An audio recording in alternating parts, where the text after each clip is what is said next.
The Backdoor GAA Podcast for 2023 is now brought to you by Steede Motor Group.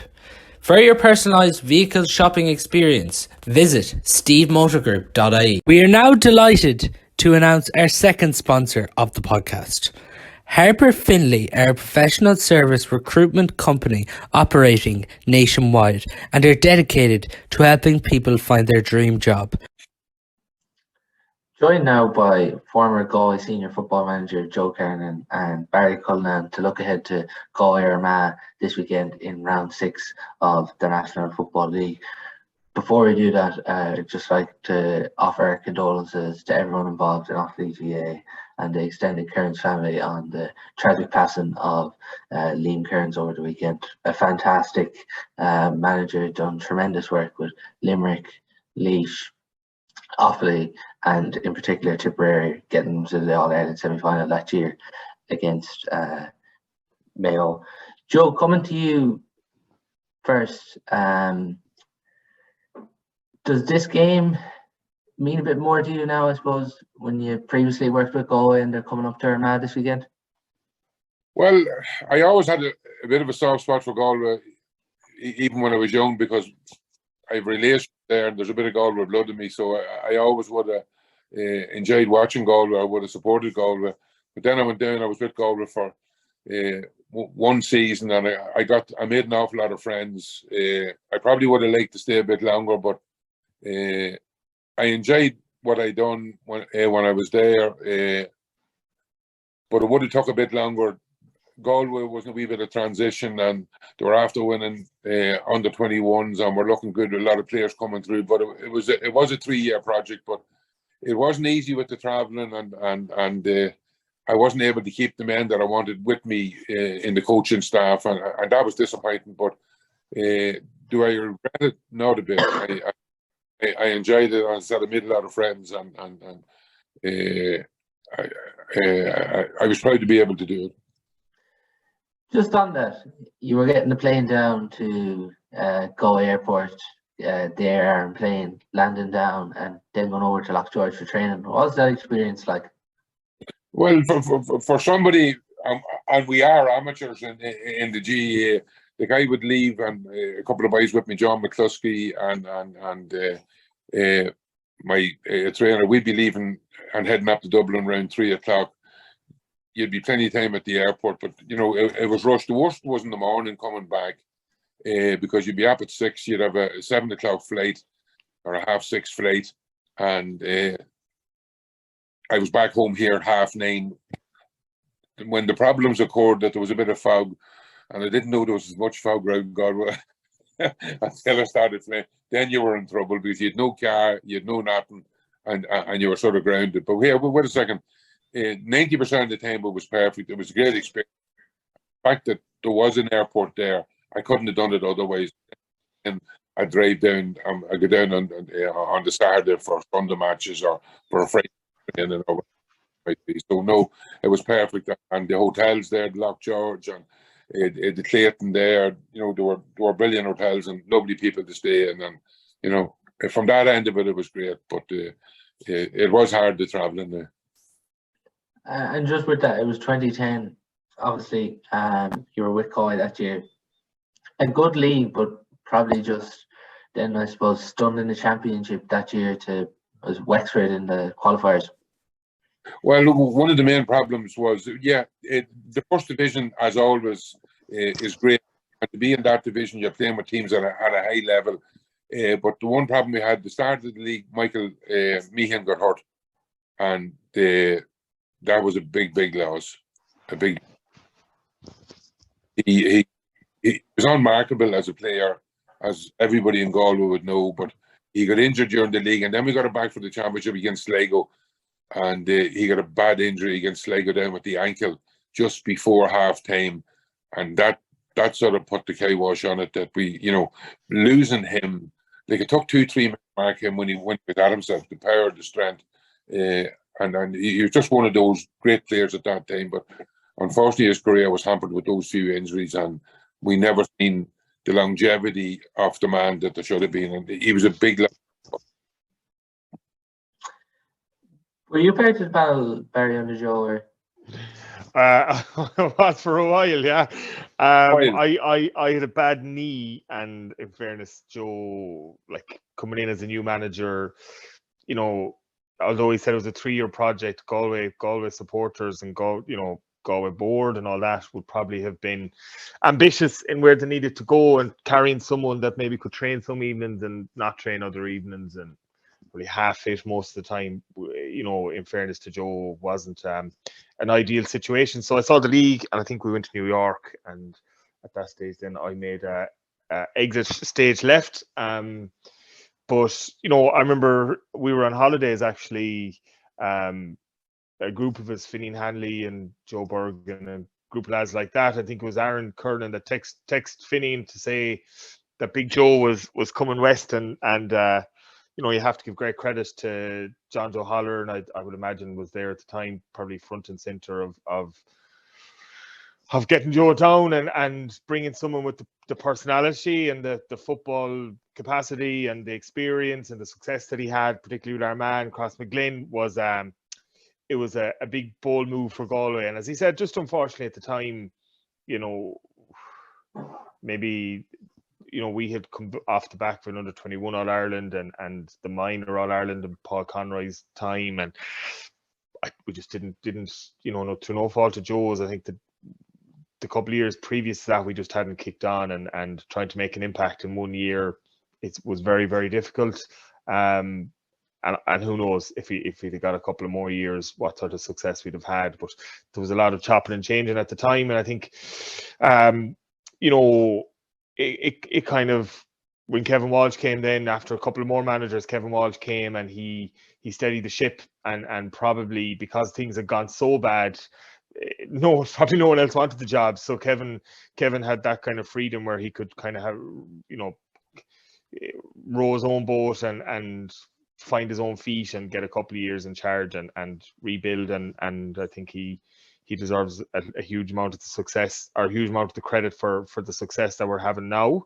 I think he put in great foundations, and Pádraig and these lads have come in and kind of, developed them even further, and we're now probably one of the top 2 or 3 teams in the country.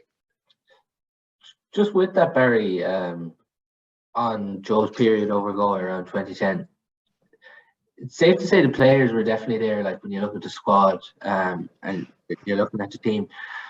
But you mentioned there chopping and changing, and you hear some ex-players maybe talk that maybe Galway didn't move with the times, and we're still trying to, I suppose, play this, ultimately try and, I suppose, just kind of shoot a team out and score more than the other team. Really, was that really the struggle maybe with Galway were at that point? Yeah, look, yeah, you can argue that that the players are there, but I think results say otherwise, to be honest. I think, Joe hit the nail on the head in terms of, Michael Meehan, everyone knows his footballing capacity. He was an exceptional footballer, but off the field and in training and in the gym and his standards, he drove everything. And I was lucky enough, kind of, I suppose, piggyback off Michael for a long time.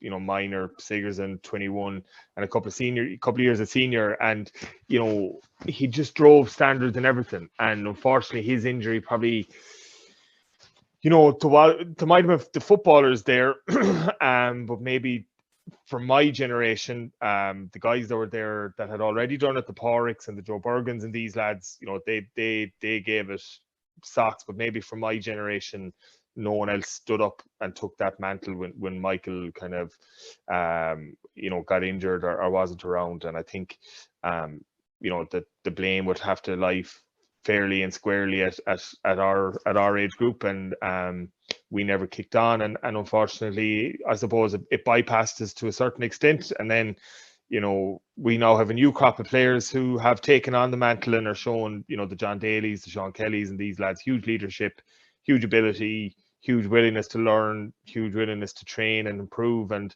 that's what has Galway where it is now. And Joe, ultimately, in the end, as you talked there, it was a 3-year term you were hoping for yourself. Ultimately, was your decision just to leave in the end of not being able to, I suppose, keep the management team on? In fairness, anybody that does management, you're judged on results and you're judged on what you do. But I learned a long time ago, if you can't do it your way, you better not do it. And I wasn't allowed to keep Paul Hatton, the strength and conditioning coach, which Barry will tell you was an unbelievable fella. He worked with Ulster Rugby, and I sort of kidnapped him during the week down to Galway for training, and nobody knew about it until we nearly finished. And John McCluskey was my right-hand man. Now, to start off another year without them men, I was putting awful pressure on myself, and the players, I knew the players had confidence in the two men who knew what they were doing. They were after doing a year's work, and I sort of would have been starting from scratch with people that I didn't actually know.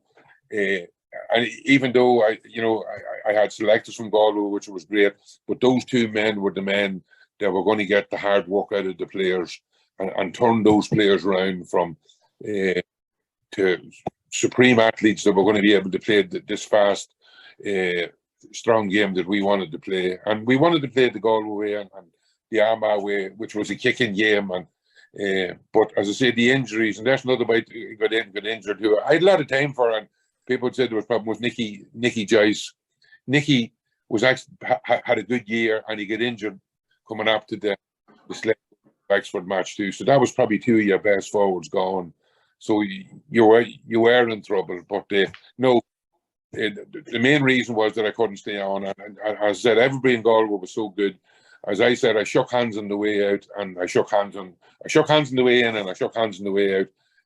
And I still would feel a wee bit disappointed that I didn't stay on and I didn't do the 3 years, because there always was potential there, as Barry said there. And now to have a squad that can compete with anybody, and we're unlucky last year. Does that surprise you that it took that long for, I suppose, Galway to push on and get to a level now of competing?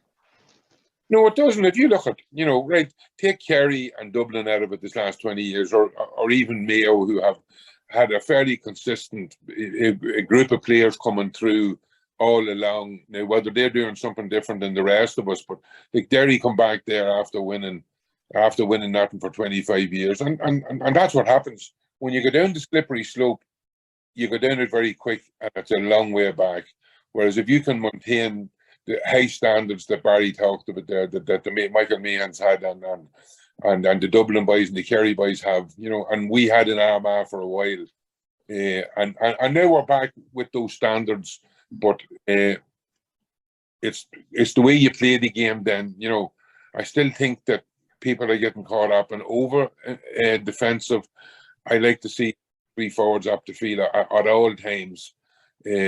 And I think some of the managers now have to be a bit braver and trust your defenders and trust the hard work from the midfielders and leave these few boys up front, and then you'll see a more open game and a more of a kicking game.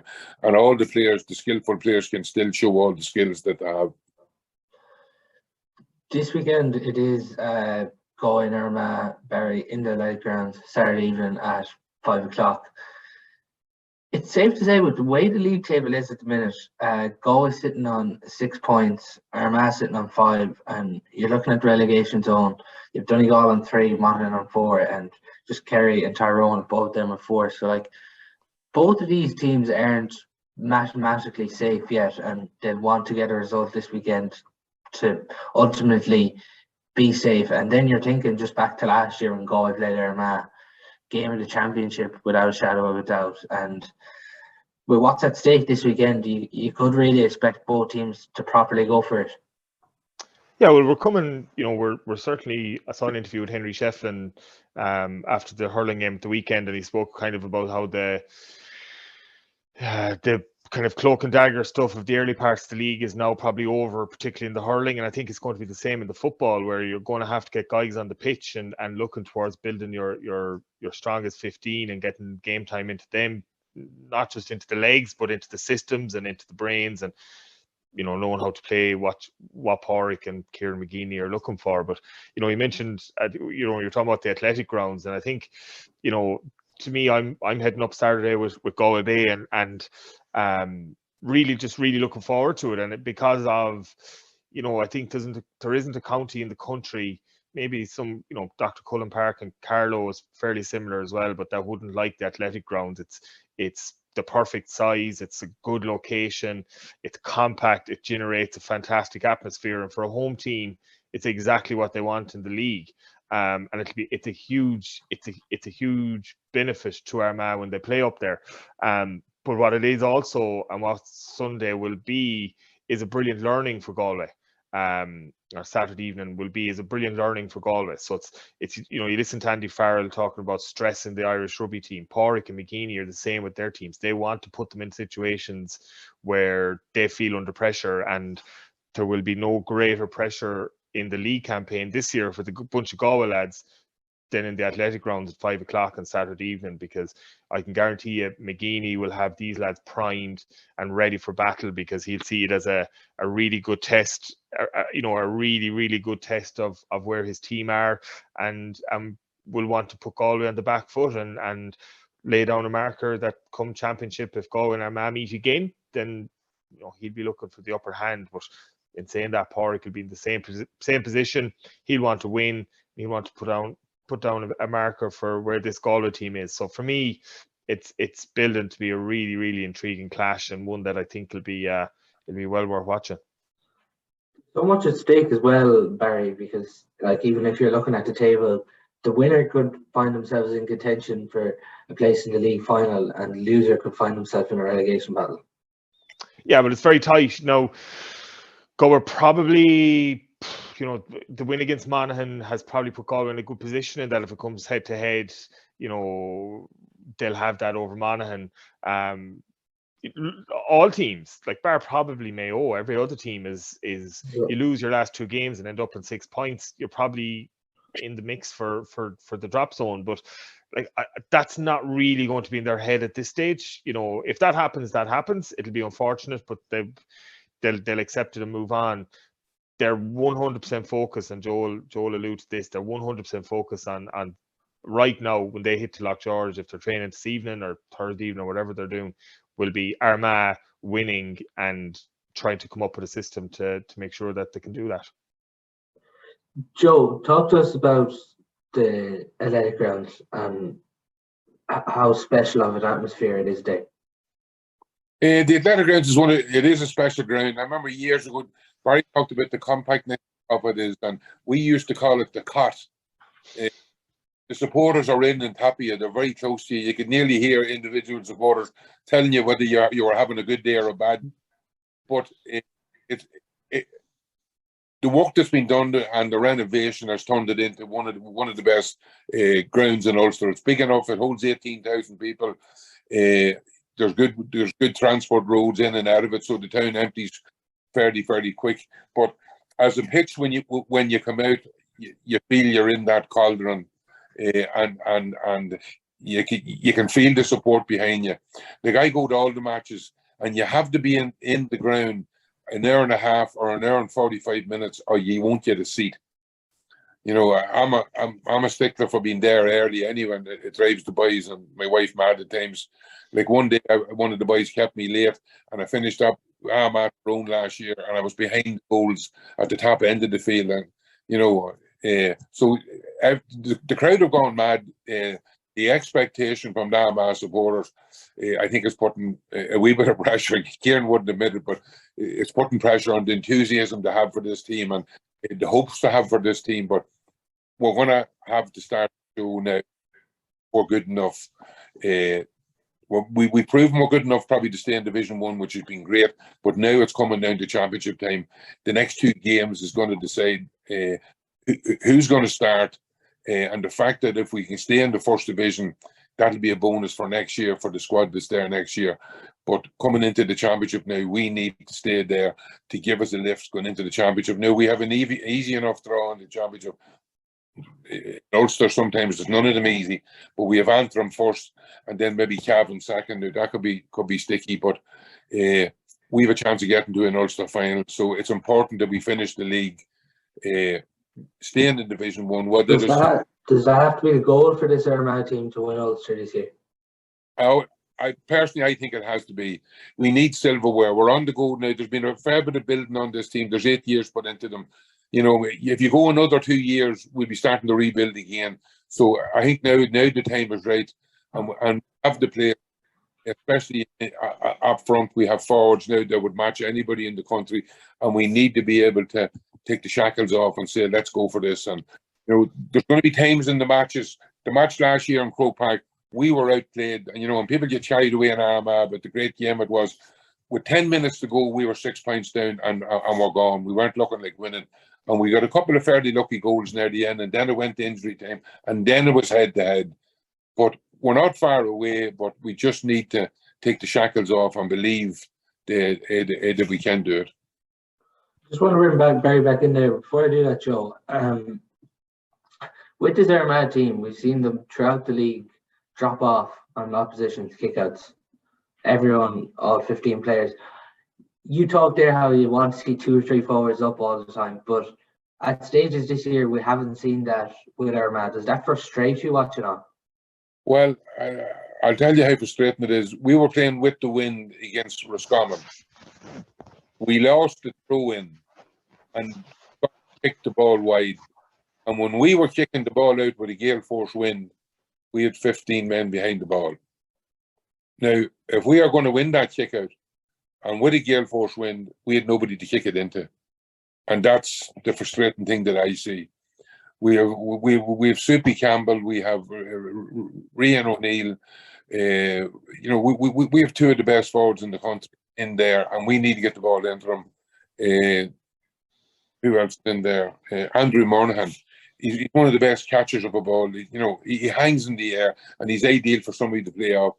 And he caused any defenders problems. And I believe if we played 3 men in, one on the edge of the square, one on the D, and one on the 50-yard line, the opposition would have to leave at least 3 players back, probably 4. The goalkeeper won't be coming up on a run, won't be coming out at all.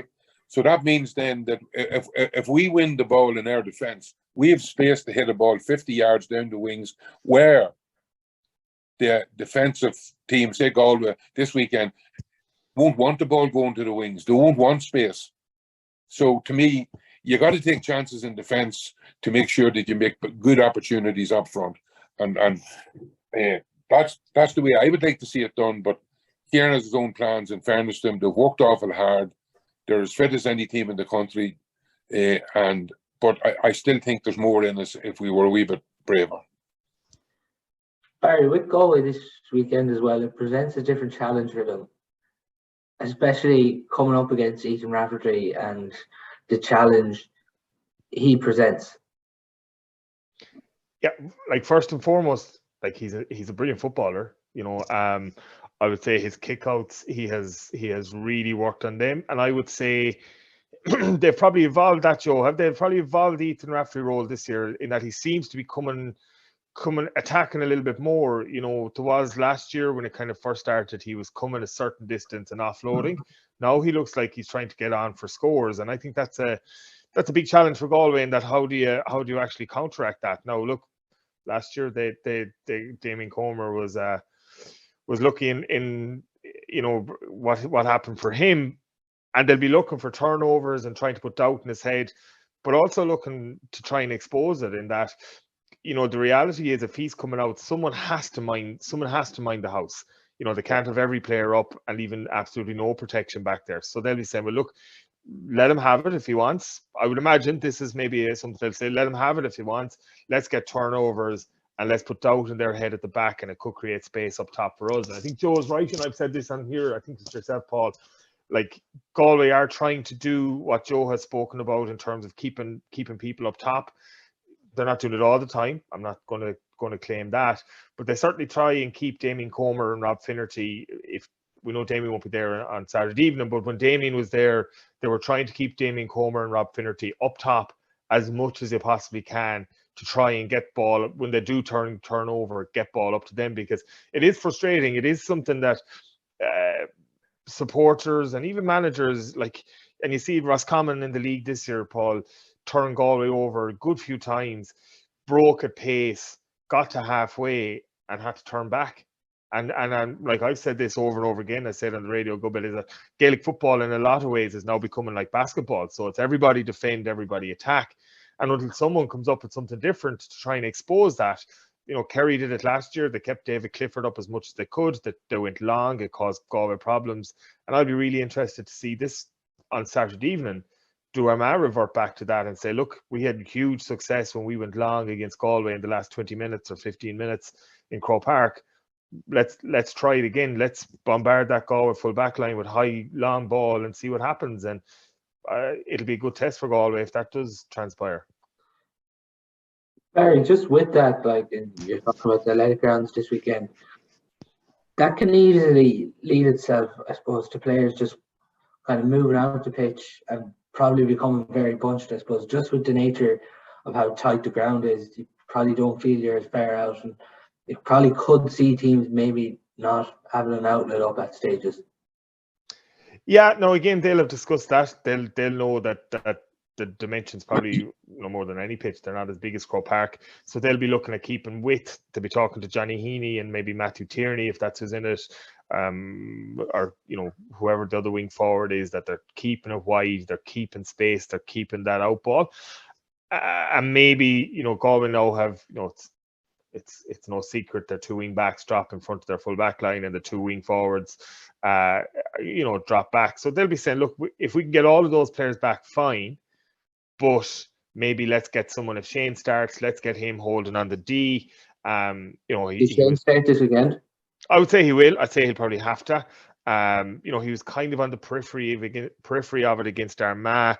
I would imagine, I don't really know, but I would imagine that I would imagine that Armagh will put that Joe, this shrinking violet, James Morgan will probably pick up James Morgan's moment from what I hear. It'll probably be Faulkner. Okay. Paddy Burns, those two, but Faulkner will be another shrinking violet. So I'd say if they could keep Shane on the 40 and maybe Rob Finnerty at full forward, keep the boys, keeping plenty of width on it in the wing, your two wing forwards, they'll create enough chances up top, I think. Yeah. Barry, just before we bring Joe back in there, you talked about maybe playing Shane Walsh out the pitch. Peter Cook looks like he'll be gone this weekend, obviously, with a sending off against Monaghan. With Damien Comer injured at the minute, that position in with Robert Finnerty, it's kind of up for grabs if you're looking, really, because there's been a lot of players who've got a chance, particularly in that position. I suppose Owen Finnerty is injured now as well, which there definitely is a chance there for someone, but no one's really seemed to grab it too much yet. No, and for Ian Burke, the game probably has changed dramatically since he was involved and since he had a brilliant year with Galway. Was it 2018, 2019? And things are a little bit tighter up there where he's not getting the freedom for popping off ball, and there's different expectations in that role as well of tracking players and tackling and really being strong and defensively as well. So he probably hasn't had the success that he would have hoped for when he came back in. Desi Keneally has been good at times, struggled at times, got game time and been left off. So as you said, no one Finnerty is a broken hand, I think. So no one has really put their hand up and grabbed that other spot. I would imagine it'll probably be Ian Burke this weekend. Good to have Rob Finnerty back, good to have Damien, or good to have Shane back.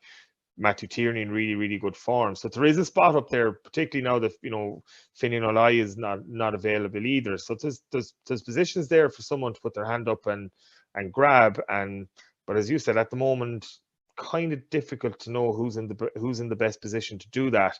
I'd say Sunday will tell a lot, and I would imagine it'll be Ian Burke in there. Yeah, Patrick Kelly could even be in there as well. It's just hard to know. And Joe, what's your own perception on Galway at the minute? I think if Galway had everybody fit and we're playing, you see this defensive game when everybody comes in, they become, even Jimmy McGuinness, when he invented this game, we put all the blame on Jimmy McGuinness. He invented this game, and then the second year after he won something, The second year, he become a wee bit more adventurous. The first minute, even they got to the final, the first minute they kicked a high ball in, and Michael Murphy got a goal. So everybody wants to improve on what they've done.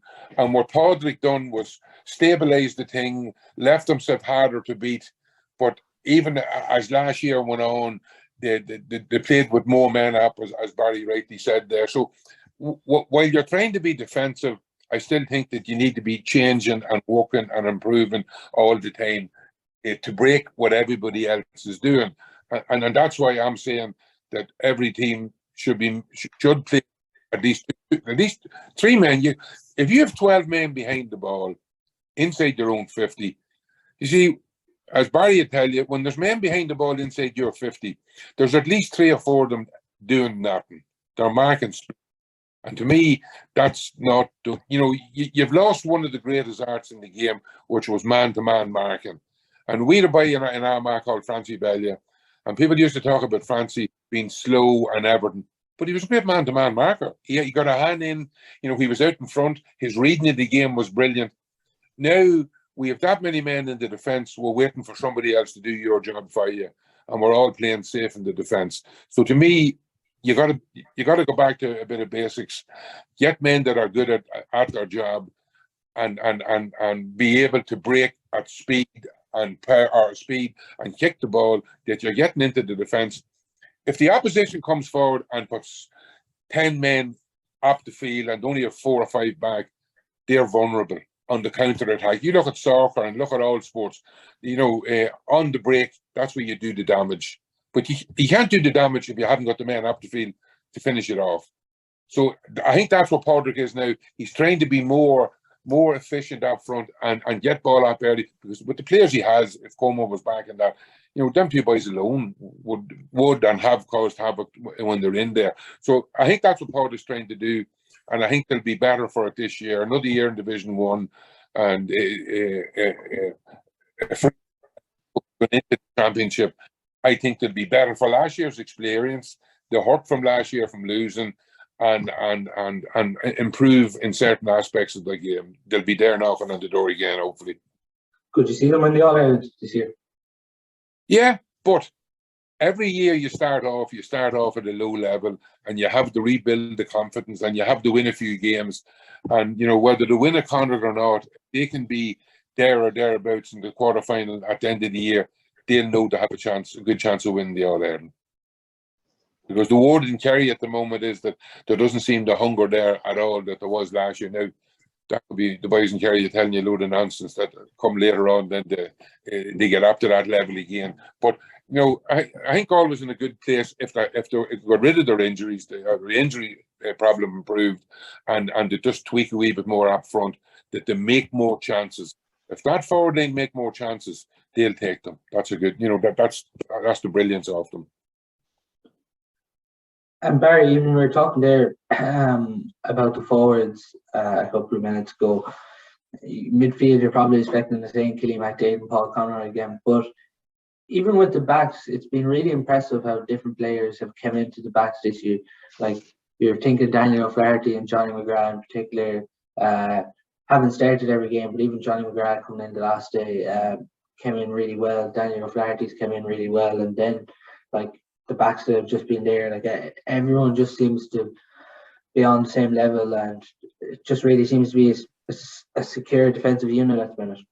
Yeah, excellent. But the common denominator among all of the changes is that Sean Kelly and John Daly are in situ, Dylan McHugh as well. So they're given that solidity, that experience.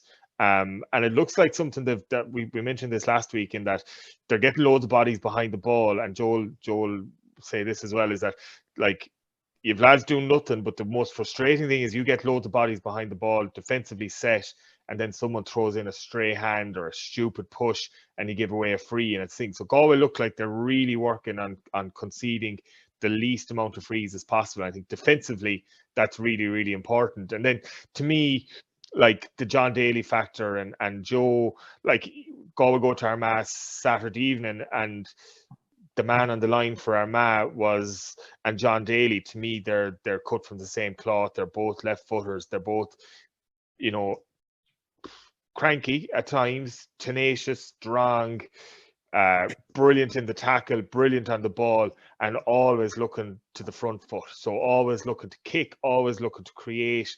And if we can get John Daly involved in the game, if we can get him, to the optimum level of where he can get to, then we have a really, really good chance of not only a Saturday evening of winning, but as Joe talked about, of going on and hopefully getting to the latter stages of the All-Ireland. Barry, you're talking about John Daly being out the pitch at 6. He could find himself on Rian O'Neill at stages, just the way Rian O'Neill plays. He go between 14 and 11, but even you're thinking there of a Rian O'Neill and a John Daly matchup, like it's worth the entry fee alone.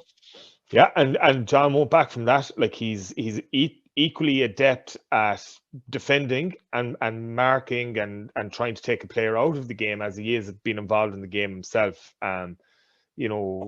His big strength is that ability, so he could find himself marking Rian O'Neill defensively, but then when Galway get a break or Galway get a turnover, Rian O'Neill drops off, then John Daly will get himself involved in the actual offensive side of things as well. So yeah, like Rian O'Neill, and I will, like, I'd be interested to hear what Joe, like Rian O'Neill is Oisin McConville's nephew, I'm right, and like I think that even that sort of thing, like the link that Oisin McConville has, or the love that the Armagh people have for Oisin McConville and that Armagh team.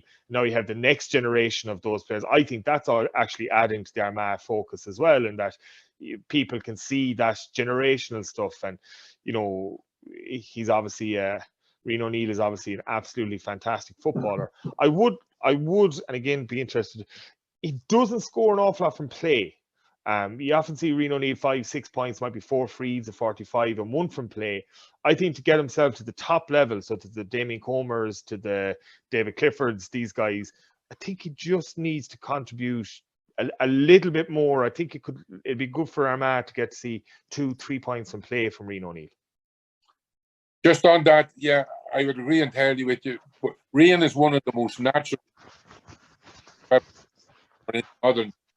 And there's very few players you can play from centre half to midfield, centre half forward, or full forward, or anywhere in the forward. And Rian would fill all those positions. Field ability is brilliant. He can kick with either foot. His reach for going for a ball, either to lay it off with the hand or catch it. He's a good engine. He's a wee bit temperamental at times. He's easy rattled, and Oisin was definitely better. It took a lot to rattle Oisin, but there's another boy there who hasn't got a chance yet. He was footballer of the year now, man. He plays for Cross, and this isn't being wearing me. Cross had Cian McConville, which is Oisin's brother Jim, and Jim was one of the best finishers ever.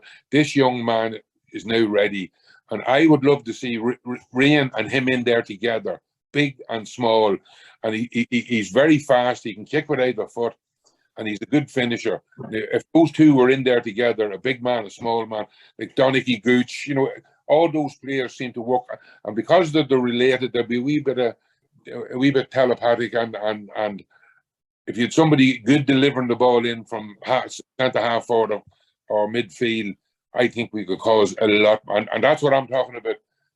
From Padraig's point of view, about tweaking your forwards a bit more to make more chances. You're right about Rian scoring a few more points, but I've watched Rian, and the ball doesn't come in, Barry, and that's the problem. If the ball was coming in more to him, 1v1 or 2v1, he would win more ball, and he's very direct if he gets it in there. The first thing with Rian is he's a bit of our sticking plaster.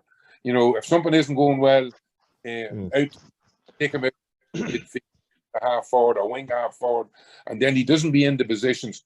Every defender in Ireland wouldn't want Rian O'Neill on the edge of the square, coming out and winning ball and turning and taking you on and putting it in the back of the net. So I'd forget about the sticky plaster. Leave him in there where he's going to do more harm and get the ball into him.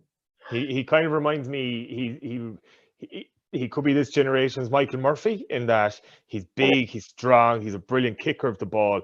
But a bit like Michael Murphy, and I was going to say this, if there's an issue of midfield, he had to go to midfield. If there's an issue at centre forward, he has to go to centre forward. And I think towards the latter stages of Michael Murphy's career, he was a victim of that.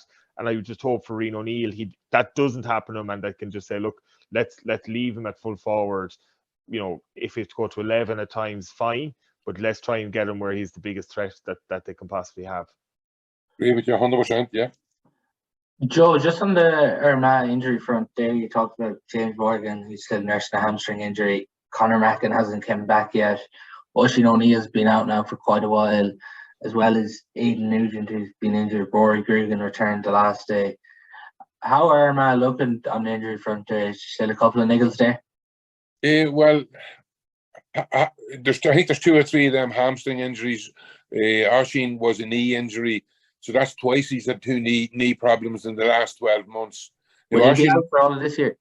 No, to say he's back in training now, doing a fair bit of work. I seen him the last day at the match, and he was running in and out and up into the stands, and he looked quite mobile, and he was going rightly. But how far he is away from playing now, the problem is coming to the championship.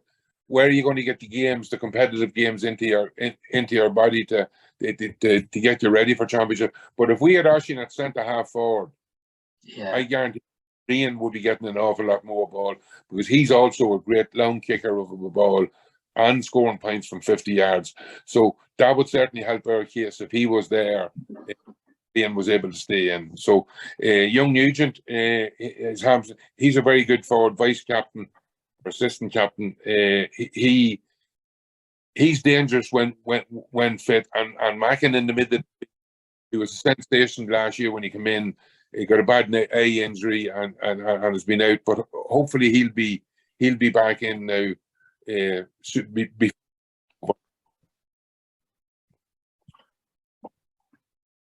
Oh, hello. Yeah, can you hear now? Yeah. Yeah, no. So you wouldn't expect any of those injured players to be playing this weekend, would you? I'm not in the know, but from what I see, we'd be lucky if someone. Nugent definitely won't. James Morgan won't. Oisin won't. I don't know about Nugent. The hamstring is, as everybody knows, is dodgy, and if you rush it, you finish up losing out for longer. I'd be saying it'd be doubtful if some of those would even come on this weekend. I could be proven wrong with the whole lot. If you're not in the know, Joe, I don't know who is. No, Barry, we're definitely not. Barry, do you see last year's All-Ireland quarter-final between Galway and Armagh? Does it play a factor for Armagh this weekend? I again, does it play not a massive factor. Like I can't see Kieran McGeeney hanging his hat on trying to get his players riled up to beat Galway because of what happened in the quarter-final. I don't think so. We don't know the little idiosyncrasies of what players had to go at what player, or the bit of verbals, or the bit of sledging, and maybe that might lead to a little bit of niggle. But I think it's what's going to happen down the line that teams will be looking at, and as I said, they will be looking to say it's a bit like, and I know this, like when Kilkenny were at their prime in the hurling, like they wanted to beat every team that was a pretender by as much as they possibly could at any possible opportunity to keep them down. And Galway will be saying, and Pádraig could be saying in his own head when he's chatting to Cian O'Neill and Scan and Divo and Micheál O'Donnell, he's saying, like, we bet Armagh the last time. This is a great opportunity to beat them again, and just put that little bit of doubt in their head that if we do meet them down the line, that we have an edge on them. And it's the same like, the Galway Mayo things, when Mayo had an edge on us, it just made it a little bit more difficult for Galway to get over the line. And then Kevin, when he was there, he got an edge in Mayo, and it made it difficult for Mayo. So I think it's what's in the future is going to drive this thing rather than what happened in Croke Park last year. Just on that there, we got ourselves in a situation with 2 or 3 incidents last year which didn't do us as a team any good. And while there's always a bit going on both sides, when it happens to you once, when it happens to you twice, you question yourself. But when it happens 3 times, we have to look at ourselves. And certainly... So are Armagh tending to go over the edge at stages? Well, sometimes there's things that we don't know about be said, and it'll rattle somebody, and it's said because you want to rattle them. But I think this is what we have to learn this year, that it doesn't matter what is said or what is done, we keep our cool. And the best form of aggression is winning the ball, not putting somebody on their backside or hitting somebody or losing your cool. And the problem we had, it wasn't the players who were in it, it was the players who come in who shouldn't have been there that caused a lot of our problems. And there was a few boys were in on a regular basis in the 3 incidents, and it made us look bad. It gave us a reputation. And I think if the game is tight and fairly hard, which it probably will be because of the competitive nature of both counts, I think the referee will be watching it close. I don't know who's refereeing it, but he won't let much go. And our boys certainly will have to be on their guard that they don't get involved again. So it's a good lesson for us after last year to be able to come out and play on the edge without doing the stupid things and this all in for one in, all in. That's a load of nonsense. And it annoys your team as well. You know, it frustrates them. You know what I mean? And you know when it's over, then we shouldn't have done that. You know what I mean? So I hope we learn from last year, and if we do, it'll do us the world of good. It'll help us. Barry, Porrick and the management team, I'd say, are probably excited with this in one way, because you have Armagh this weekend and then you have Kerry. It's 2 perfect games really when you consider, and potentially maybe a league final, depending on how results go. But particularly when they're getting a bye into this kind of semi-final, like you couldn't get really 2 better games to finish this league campaign and kind of tell where your team are at. No, if you're looking for, I suppose, that periodization of your training and your programs, this is absolutely ideal. And he would love to get to a league final, and then have that, I think, is it a 3-week break into, get to a league final, give the players a couple of days off, probably hit back the Friday evening after, maybe have an in-house game at the weekend, and really, tough week in between, down week into the Mayo game. Like that's exactly how he'd love to build this. If they don't get to a league final, I don't think he'll lose an awful lot of sleep over it. He'll just have to extend the plan for a week and find a way of bringing that intensity into it in A versus B games or whatever way he wants, or maybe find someone in one of the other provinces that needs a game. So, as you said, it's a brilliant lead in for Galway. They're guaranteed, whether they get to a league final or don't get to a league final, they're guaranteed a nice break into the championship. And they'll be hoping, and like they're experienced enough now at this stage, both players and the management, the S&C fellas, the coaches, Porrick as a manager, all his selectors, the medics, that they're well experienced now to know how to prime this for the Connacht semi-final. And that's the biggest game of Galway's year to date, that Connacht semi-final. No offence to Sligo, Leitrim or New York. Galway will be expecting, if they get there, they'll be expecting to win that Connacht championship, put that one to bed, and move on to the last stages of the All-Ireland.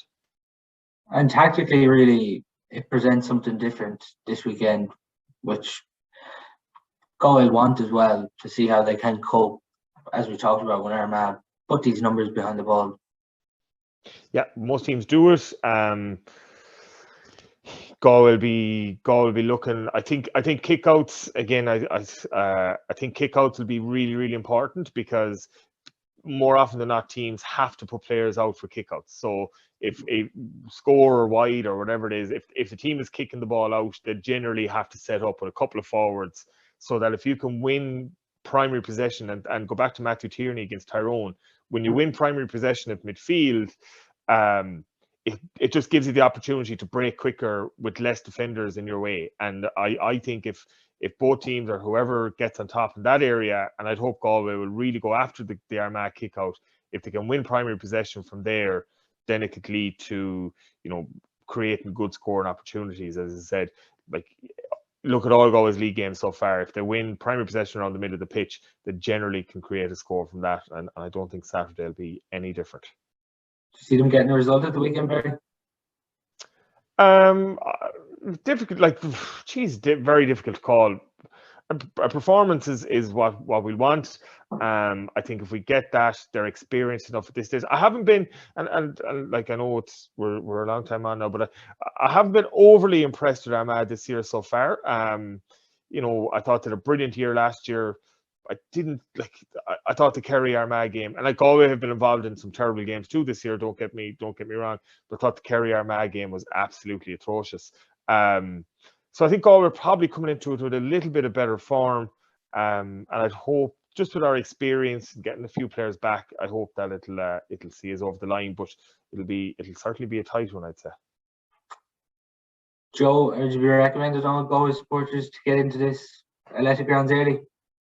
Without a doubt, I'm looking out at the snow falling here now at the moment, so I don't know what the rest of the week's going to be like. But thankfully, well, it's not too heavy. But no, if it's going to be a wet night, be there early, boys, because both stands have filled up very, very quick. Barry hit one important point there, just the kickouts. We have a habit of not pushing up for the kickouts until the game's near lost, and then we throw everything, the kitchen sink at it. You know, to put pressure on the kick out and win it, you're putting pressure on the opposing team straight away. And even if they win it in the cornerback position, the worst thing you can do is foul them and stop the game and get your man behind the ball anyway. But if you allow the team to win it and get to your half, you know, there's a chance you'll commit that silly foul or somebody break the lane and get a score. So, you know, I hope we push up, which I don't think we will. And I think that could be to our downfall. But I think Can you see Armagh pulling off a result this weekend, Joe? If we take the handcuffs off and go for it, yes. And that's always been our wee worry this last couple of years. It's not until we think we're going to get beaten that we show our true colours. And sometimes it works and you get out of jail, and other times it doesn't work and you go away home saying, why didn't we produce that, you know, before half time or go at them earlier? So there's just a wee nagging question there, you know, what if we do this? What if we're a wee bit braver? Have we got the players? Yeah. Are they committed? Yeah. You know, everybody's working hard, but it's just that wee thing that hopefully if we could get it into our heads and believe in it. And sometimes you have to try something, and then if it works for you, your whole attitude changes because they think it's not as hard as you thought it was, but it now works, and I believe in it, and let's continue to do it. Yeah, fascinating game away between Galway and Armagh on Saturday evening. Game live at 5 o'clock, live on RTE as well. But that's all on our show for today. Thanks to Barry and Joe for coming on. No problem, Paul. This podcast is sponsored by Steede Motor Group, Claregalway, supplying a wide variety of new and used vehicles. steedemotorgroup.ie, taking the work out of car shopping. We are now delighted to announce our second sponsor of the podcast. Harper Finlay are a professional service recruitment company operating nationwide and are dedicated to helping people find their dream job.